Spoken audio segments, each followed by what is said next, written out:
Hi, it's Kamon Reynolds. Let's make a split with one of our nukes that we just started the 3rd week of April. We installed it. We're going to be splitting both of these actually, but for time's sake, we're only going to be doing one in this video. So this is my preferred way of making a split. There are multiple ways to do it. Depends on what you need and what you have and just a bunch of different factors. But one thing I think you all need to consider, because there's a lot of random information out there about splits and what is better. When you make a bunch of small splits, you might have just as good a queens, but those queens can't max out their potential. I know there's a lot of people that are making some really tiny splits out there, and for certain cases, that's really great. Just depends on what you want.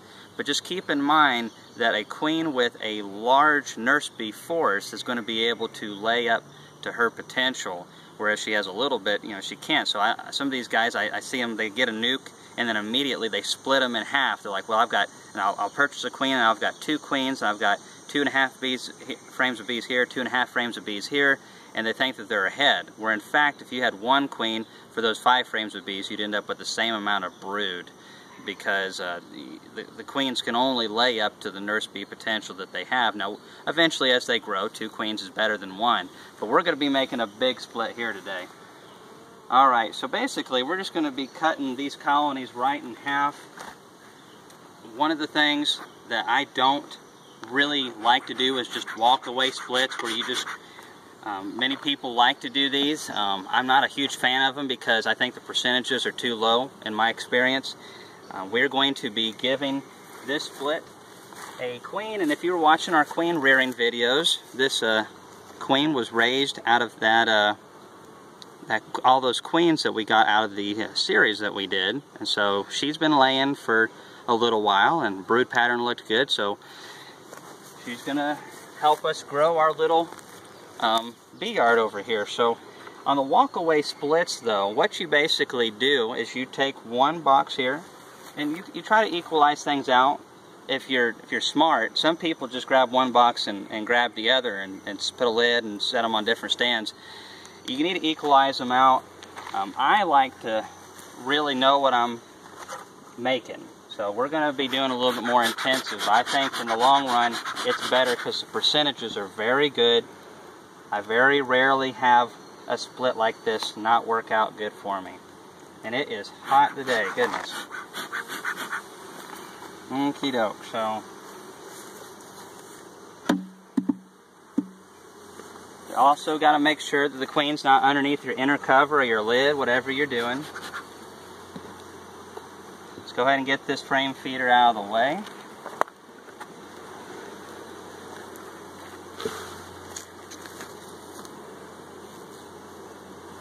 We're just going to go ahead and give that one a frame feeder. I'll get this one another. We'll be feeding both of these. Very nice. So this one is mostly, that's pretty much just all food right there. Yeah, all food. Just make sure the queen's on there. We're going to give it to the split.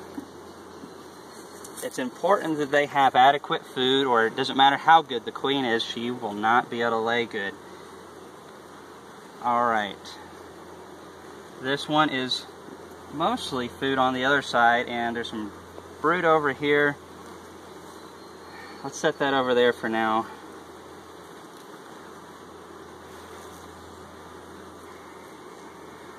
Okay. A lot of food up in here, pretty much all food. We'll also have to watch it because it's robbing season, so if we leave these frames out too long, other colonies are going to come on over here and give us a fun time. I hate robbing. Alright, food. So what we're going to do, there's plenty of food in this colony. We're going to take this another frame of food for them, but it has brood on it and it's all capped. That means they won't hardly have to do any work at all except just maintain the heat of the hive. And those will hatch out and be able to help them soon, which is really important on the split. Keep in mind that all of the flying bees, all the old forager bees, are going to be flying out of that colony and coming right back over here. A lot of folks make their splits, well, it looks like it's strong, but then when all the other bees fly back, you end up with a colony that's too weak, and they either overheat in the summer or they get too chilled in cooler times of the year. or small hive beetles or something give them problems. Alright, so this is mostly stores, but there's been a little bit of emerging brood come out over here. I'm not seeing the queen, that's why I'm taking a little bit longer right now. We're going to shake those bees in there, because some of them looked fuzzy and they were young bees, so they're not going to be flying back. Some of them will fly back. Alright. Lots of stores up in here. Okey-doke. We're going to go ahead after this one if I don't see anything. Yeah, of course I say that and here it is. I was like, well, if this is all going to be stores, you just never know what your queens are going to do. Sometimes you'll have queens that are really good about just laying in the center. They're going to have foodstuffs to the outside, and then you're going to have some queens that prefer to lay to the left side of the hive. And it's really interesting how that works sometimes. So there's brood over here. There's a lot of brood over here. Alright, so there's capped brood, there's larvae down in there, plenty of young larvae, and there's some stuff that's just hatching out. So this means there's a lot of nurse bees on this frame. Why is that? Because those larvae take a lot of feeding. So probably the bulk majority of the bees on this frame are nurse bees. We're going to shake that in. I didn't see the queen on that frame. Now I'm imagining a lot of the capped brood, which is what I really want, is going to be down below. Okay, this is pretty much honey on that side and sugar syrup. Alright, there's a lot of eggs over here. Not seeing the queen, but I am seeing quite a bit of eggs. You gotta watch it sometimes because she'll be back down in the cell. When you're in a rush, you'll miss her. I'll shake these bees in too.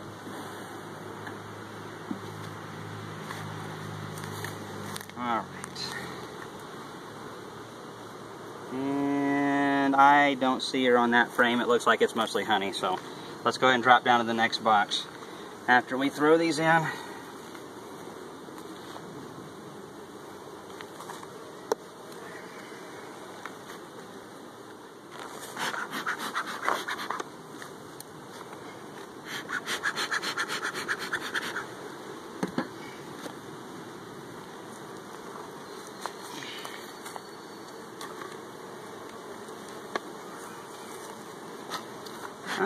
looky there, a pollen patty. I've eaten quite a bit of it.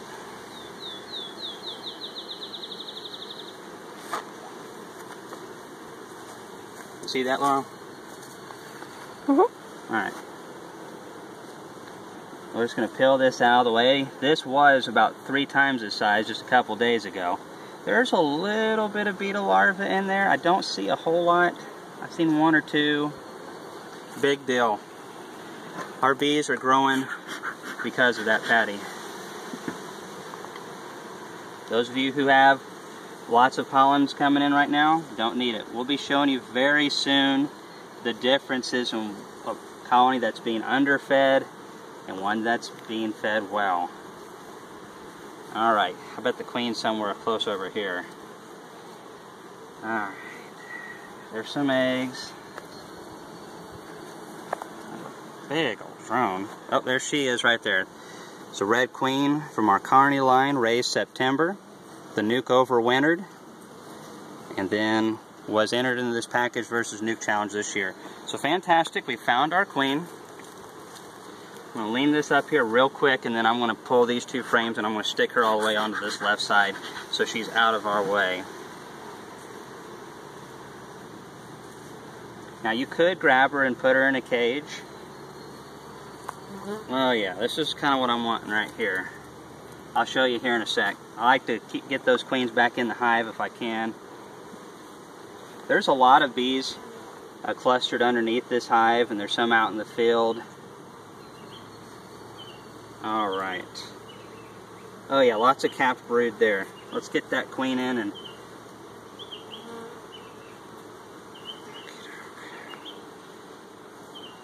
Alright. Carefully.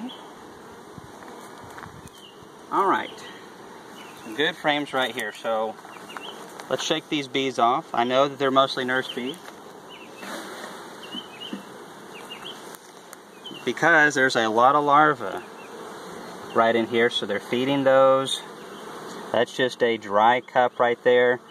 There's another dry cup. It's very common. This is an old comb. Some drones down in here. Now, there's some bee bread over in here. That's good. Chuck that in here.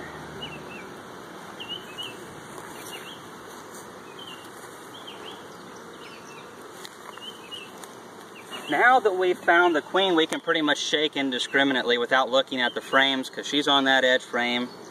Alright, this has got a lot of larvae as well. It's old stuff.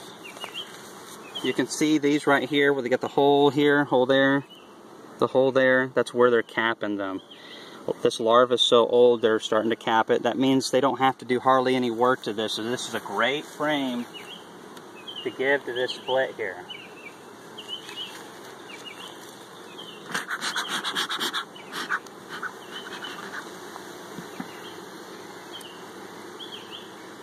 Okay, of course we have to leave some brood for this colony as well. So this one looks like a bunch of larvae. The queen was on a frame that had some young stuff and eggs on it, of course. This pollen patty's kind of getting in my way, so let's fish it out.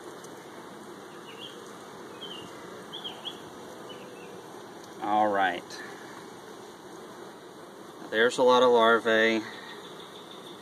Some cap brood. We'll leave this one for this hive. If you take too much from this hive, that's a problem as well, because if she doesn't have enough nurse bees, then they're going to shrink down big time, because even though she'll have the potential, again, there has to be the nurse bee power to be able to take care of what she's creating. Those old forager bees just, they can't really produce worker jelly and royal jelly and do the job that they need to do. Man, just tons more brood over here. We're going to shake this one in.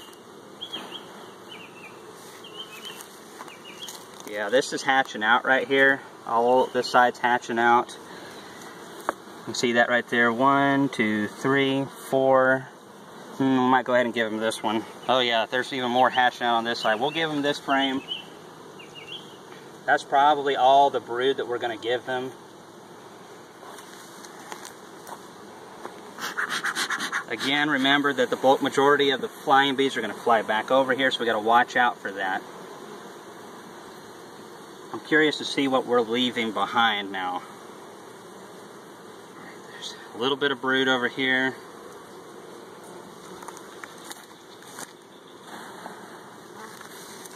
Oh yeah, there's eggs all in there, young stuff. A little bit of hatching out stuff up top. And what do we have over here? Man alive. More emerging brood. Look at all those larvae down in there.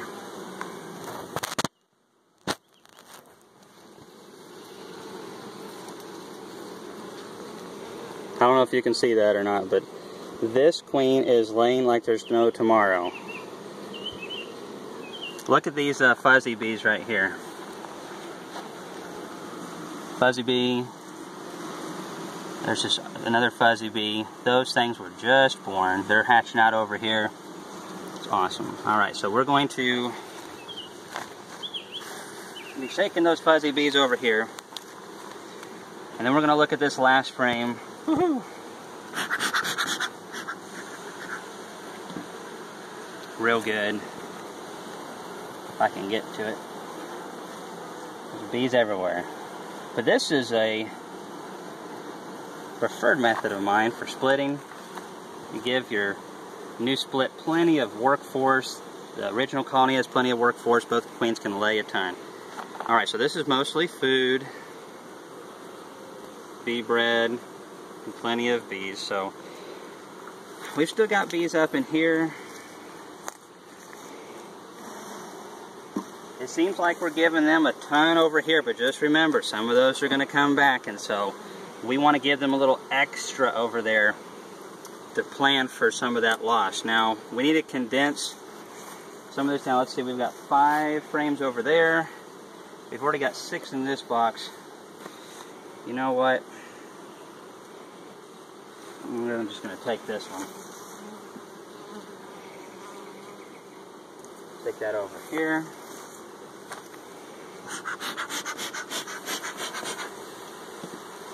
Throw this pollen patty back on.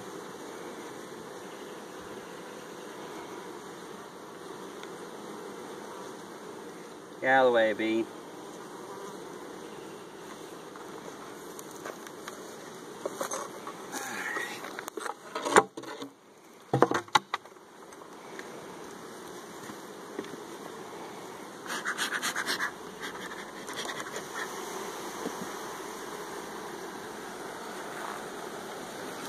Food.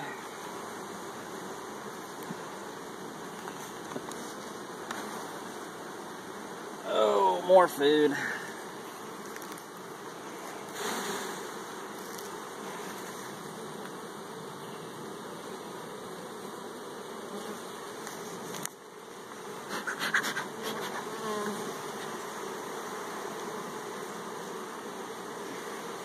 And loaded full of food.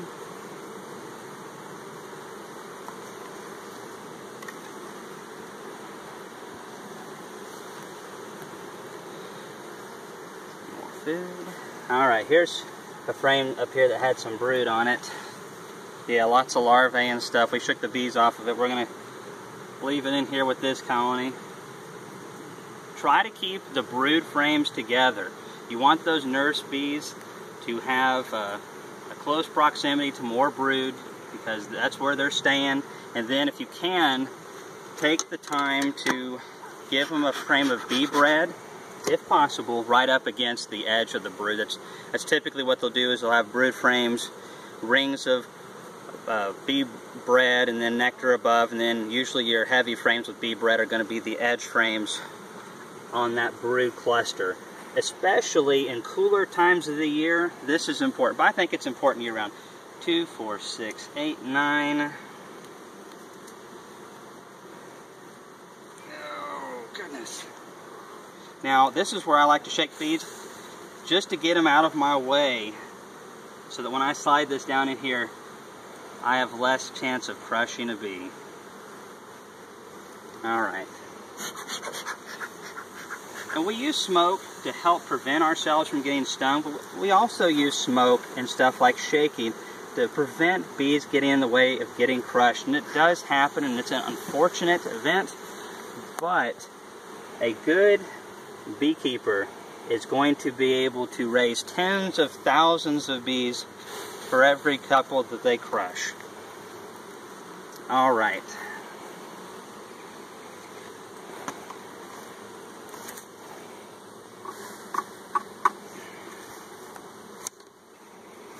Now, let's see, this one's taken care of, the queen's in there. I like to give them, notice this inner cover. This is a old Kelly's inner cover. I don't use these anymore, but it has that gap on this side. It works good if you're feeding a patty, so they have room to access the top of it. Bees that have a strong population are going to bully those small hive beetles and keep them away from that patty. They're going to keep them in the corners, but if I had flipped this over, the beetles could have probably got up in there where the bees couldn't, because there wouldn't have been as much space. So just watch out for that. Get those bees out from underneath the lid. Alright, so there's that hive.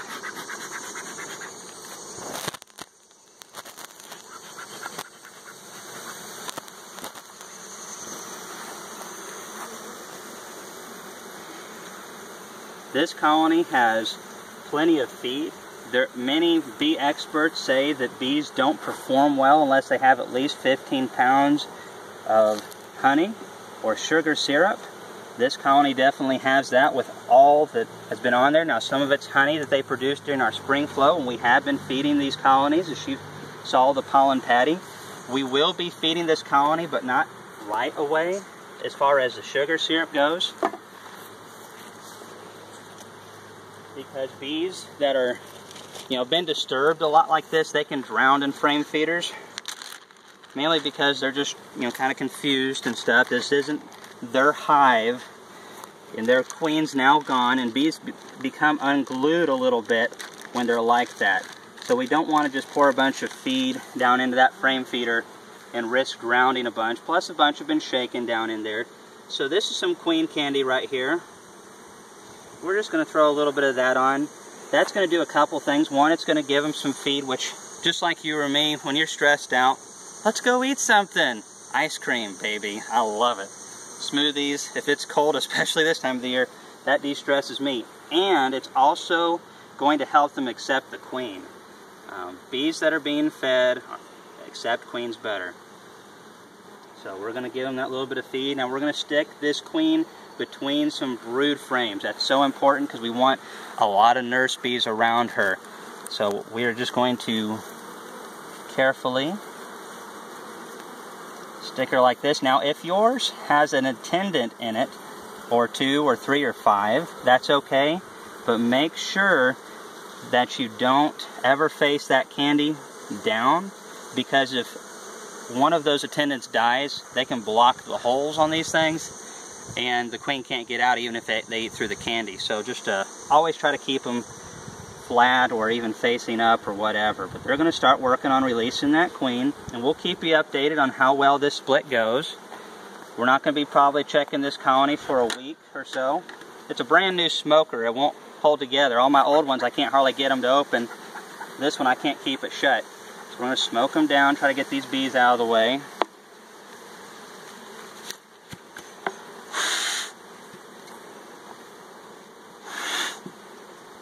Alright.